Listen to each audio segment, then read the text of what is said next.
Yes sir, update for today. Jogging tayo.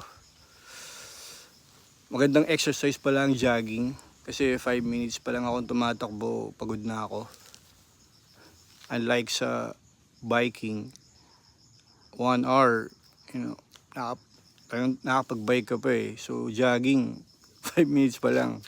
Pero siguro, wala lang exercise. Kasi been busy for the past few weeks. Aral, tapos may mga projects. IT projects need i-automate yung isang process, you know. So, kaya yun. So, ito muna yung view. Share ko muna sa inyo. Okay. Ako ngayon nandito sa under the tree. Under the tree. Under the tree.